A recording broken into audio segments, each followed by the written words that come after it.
A respected judge walks out of a Manhattan restaurant and disappears into the night. No struggle, no witnesses, no trace. This is the story of Joseph Force Crater, the man who became known as the missingest man in New York. And nearly a century later, we're still asking the same question: what happened to Judge Crater? Joseph F. Crater was a man on the rise. Born in 1889 in Pennsylvania, he worked his way through college and law school, eventually earning degrees from Lafayette College and Columbia University. By 1930, at just 41 years old, he had been appointed as a justice to the New York Supreme Court. Sharp, ambitious, and politically connected, he was seen as a rising star in New York's legal and political circles. But his appointment wasn't without controversy.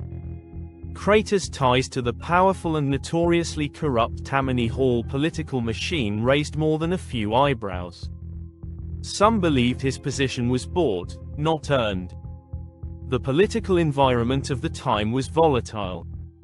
Prohibition had given rise to organized crime, and corruption ran deep through city institutions. And Judge Crater was right in the middle of it all.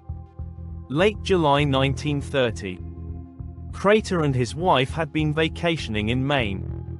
But then, on July 30th, he received a phone call. He told his wife he needed to return to New York, to straighten a few things out. She stayed behind while he left in a hurry. Back in the city, Crater began tying up loose ends. He withdrew $5,000 from his bank account, an enormous sum at the time. He visited his chambers, gathered documents, and had 2 locked briefcases delivered to his apartment. Then came August 6th. At 9 p.m., Crater dined at Billy Haas's Chop House in Midtown Manhattan with his friend, attorney William Klein, and a young showgirl named Sally Lou Ritz. After dinner, Crater reportedly stepped outside, saying he was going to walk toward the theater district to see a Broadway play. And that was the last confirmed sighting of him. He never arrived at the theater. He never returned home. And he was never seen again. At first, no one panicked. His wife thought he was busy with work. His colleagues assumed he was away. But after 10 days without any contact, his wife began making calls. When she returned to New York, she found his apartment undisturbed. Clothes neatly in place. Papers stacked on his desk. No signs of struggle. No forced entry. It wasn't until September 3rd that the police were officially notified. The investigation exploded. The press latched onto the story, turning it into a nationwide obsession. Thousands of tips flooded in, more than 16,000 over the years. Hundreds of witnesses were interviewed. But no solid leads ever emerged. No body, no ransom, no goodbye note. Theories began to swirl.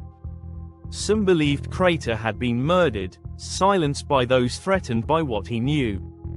With deep ties to Tammany Hall, Crater may have uncovered corruption or secrets powerful men didn't want exposed. Others speculated he fled. Maybe he staged his own disappearance to escape scandal, debts, or personal demons. He had been known to associate with showgirls and had a reputation for enjoying New York's nightlife. One of the more sensational rumors claimed Crater had fathered an illegitimate child and fled to avoid a public scandal. Then came the 2005 revelation. A woman named Stella Ferrucci Good claimed that on her deathbed, her stepfather confessed that Crater had been killed by a police officer and buried beneath the Coney Island boardwalk. But there was no body, no evidence. And the lead went nowhere. To this day, it's considered nothing more than speculation. Despite exhaustive efforts, the case went cold. In 1939, Judge Crater was officially declared dead. By 1979, the case was closed. but no explanation was ever found. In the wake of his disappearance, Judge Crater became a punchline, a ghost in pop culture. The phrase, "pulling a crater," entered the American lexicon, used to describe someone who vanishes unexpectedly. Comedians joked, "Judge Crater, call your office." Yet behind the humor lies one of America's most enduring mysteries. A powerful judge. A city gripped by corruption. A dinner. A walk. And then, nothing. It's been nearly 100 years. And still, no one knows what happened to Joseph Force Crater. Did he run? Was he taken? Or did he meet a fate so dark it was buried forever? What do you think? Let me know in the comments. And if you're drawn to the stories that history forgot, subscribe for more. Because on this channel, we don't just tell the story. We go behind the crime.